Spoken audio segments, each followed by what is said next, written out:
Okay, hello. Today I'm going to go over something kind of exciting because it's a way that you can win games really quickly, sometimes against even really good players.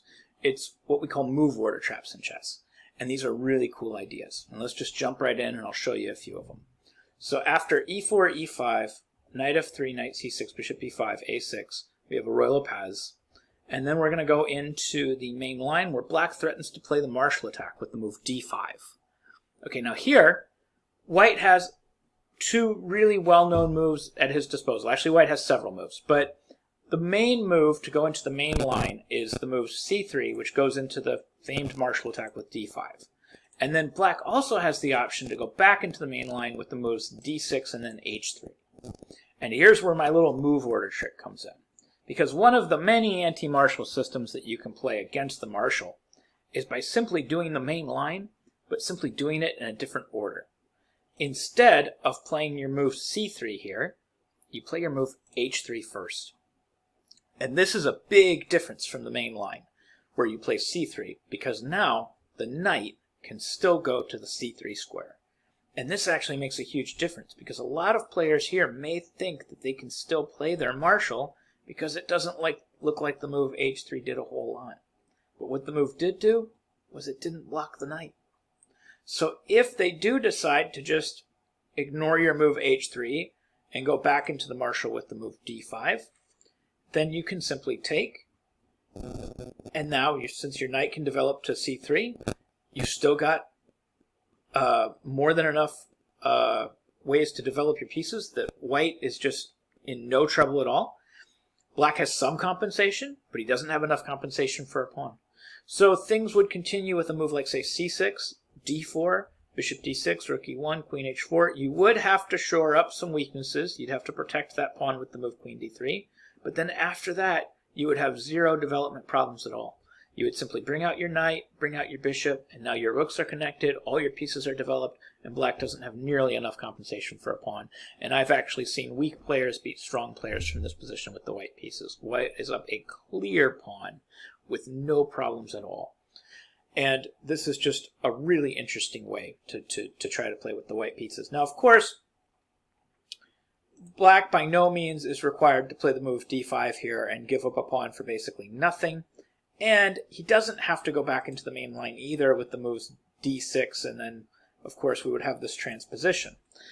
So what he can do instead is he can throw his own move order trick out there, and he can play the move bishop b7. And what he's saying is, okay, I dare you to play the move c3 and try to go back into your main line. The best move here, by the way, is c3. And this is just another very well-known anti-martial position. Nothing wrong with this at all. But if white makes the mistake and white plays c3, then black can get a huge, decisive advantage here by going back into his martial and playing the move d5. And this is even better than the normal martial because white has thrown in this weak h3 move, but meanwhile, black has gotten his bishop to one of the strongest diagonals on the board. And those two things do not level out, not even close. After the move e takes d5, knight takes d5, knight e5, knight e5, rook e5, now the move knight f4, exclam, hitting the pawn on g2 and preparing to assault further with the moves bishop d6 and queen g5. Here there would be no defense at all for white. White has no really good way of holding this position. If he gives up the pawn on g2, his king side is just ruined, and he's just going to get mated in short order. At the very least, he's going to have to give up a lot of material there. If he tries to hold it all together with an ugly move like f3, you would just play bishop d6 and queen g5, and white's position is hopeless. So this is a really cool move order trick that sometimes you can use with black to beat players that think that all you have is to go back into the main line with the move c3. Maybe they know that h3 is an anti-martial, but they don't know the moves after that, or they don't remember, and you can catch them off guard with this little move order trick. Another favorite move order trick of mine comes out of the Sicilian. And I like this one the best because this, you have to go back into the main line, and you can play this move order trick without risking your position at all. And I think that's really cool. These are some of the best move order tricks that you can play against masters because if it doesn't work out, you just play the main line and everything is fine. So this happens after e4, c5, knight f3, knight c6, d4, c4, knight d4, knight f6, knight c3, e5, knight bd5, and we have the Lasker-Pelikan variation. a6, knight a3, b5, takes, knight d5, f5. This is the main line. Now, the absolute tippy-top main line here is simply e takes f5, bishop takes f5, c3, bishop g7, knight c2. This is the main line, and there is nothing wrong with that main line, and this gets played automatically, but it doesn't have to get played automatically. There was a move order trap in this position that has been known, I think, for at least 30 years, maybe longer. I think this dates back really far. It's been around a long time, and we know there's nothing wrong with it. And that is after the move f5, we can simply just change the order of taking and then playing c3. We can start with the move c3. And there is nothing wrong with this move. As a matter of fact, what's really cool about this move is it offers the pawn on e4. But if black takes that pawn, if black thinks that there is some serious difference between this and the main line, and there is not, black actually has nothing better than to go back into the main line with the move bishop g7, and then you will simply take bishop takes knight c2, and we're back in the main line. Okay, but if he takes this pawn, he is in a world of trouble. Okay, if he takes this pawn, you will immediately reply with, let's see if you can find it. If you want, pause the video, take a look. Okay, the amazing move, bishop takes b5, exclam! Sacrificing this bishop. And the reason this works is because after a takes b5, knight b5, white has access to the a4 square. And this is critical. This means that it's almost impossible for black to defend his position with the normal move, which would be rook a4. In this case, the queen would simply be able to capture that rook. But even if the queen couldn't capture that rook, the moves knight bd7, king d7, queen g4, f5, queen f5 is mate. Other moves don't work either. This is actually the most amazing thing. After f takes e4, if black proceeds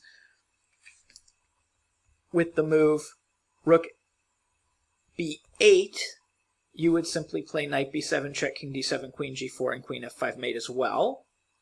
We can go back a few more moves. Let's try alternatives. We could try a move that typically works here. We could try rook a7. But after rook a7, we would play knight takes a7, knight takes a7, and you know what? This again doesn't work because the move c3 has been thrown in. We have the move queen a4 check, forking the king and knight. And then after queen d7, we would fork the king and queen, winning the queen. And I've actually had many games, blitz games on the internet, end this way, sometimes against titled players. If they move the bishop to block this check instead, you would simply play queen takes a7. And now you're up a whole piece. Objectively, the best move is actually the move queen to g5. But this move isn't a huge improvement either, because this simply allows white to play knight c7 check, knight takes a7. Black gets a little bit of counterplay here, but in the one game where this was played, white managed to consolidate his material no problem and won the game really, really easy. So, another note about move order tricks. Not every move order that you can play is a good idea. And I have in this line, there is one more example of this. So let's say after c3, you're smart and you revert back to the main line, and then e takes f5, bishop f5, knight c2.